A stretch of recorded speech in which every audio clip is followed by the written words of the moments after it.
Mənim ağıllı balam çox düşüncəli və zəkalı bir uşaqdır. O hər zaman öyrənməyə maraq göstərir və suallar verməyi sevir. Çətin məsələləri belə səbirlə həll edir. Yeni biliklər əldə etməkdən zövq alır. Onun parlaq gələcəyi olduğuna heç şübhəm yoxdur. Alqışlar uşaqlar.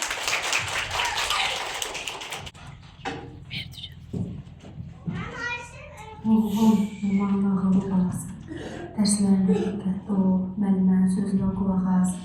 Sən bil ki, sən mamanın həyatdakı ən böyük oğulsan. Və səni çox sevir, gözünü işıqlı. Mamanın ürəyi sənsən. Alqışlar uşaqlar.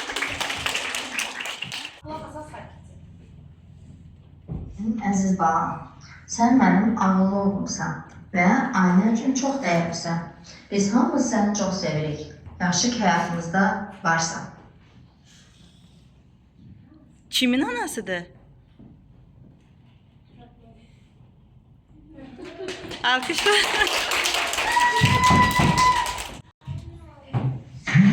Salam, necəsən gözəl oğlan? Neyniyərsən de görüm, bağçada indi nə ilə məşğulsan? Görürsən, bağça nə yaxşı şeydir. Həm oxuyursan, həm öyrənirsən.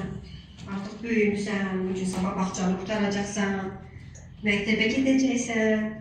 Çox istəyirsən məktəbə getməyi və az qalıb məktəbə gedəcəksən birazdan. Sən çox ağıllı oğlansan, bilirsən. Biz səni çox istəyirik, atadan, məndə. Sənin üçün darıxırıq. Bağça qutarsın, tez axşam evimizə gəl. Öpürəm səni, ona qurban. Kimin anasının səsidir? Alqışlar. Vay be! Ağıllı balam. Sen indi bağçada olsan da ama seni çok sevir. Senin için çok fazla.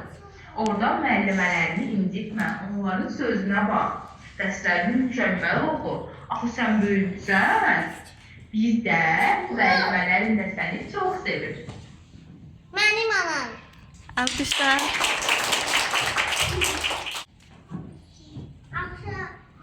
Sən dünyama doğan bir ışıq, gözlərində ümid, qəlbində çıraq, kiçik əllərində böyük arzular, gülüşündə gizlidir min bir bahar. Mənim gözəl, ağıllı qızım, səni çox istəyirəm. Kimin anasıdır?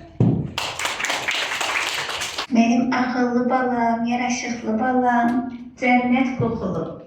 Sənin balaca ürəyində böyük xəyallar yaşayır. Dərslərini yaxşı oxu, çoxlu ulduzlara xəyallarını gerçəkləşdir. Mən sənə çox güvənirəm.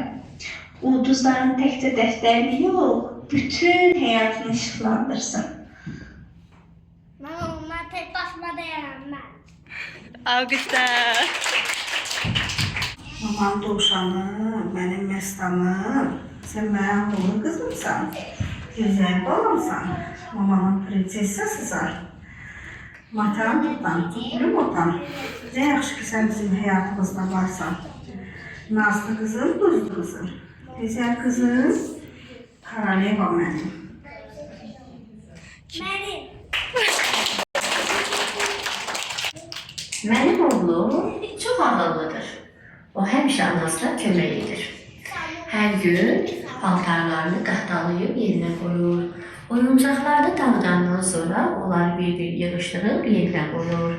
Dərslərini oxuyandan sonra isə kitablarının hamısını yığışdırıb rəfə qoyur. Alqışlar.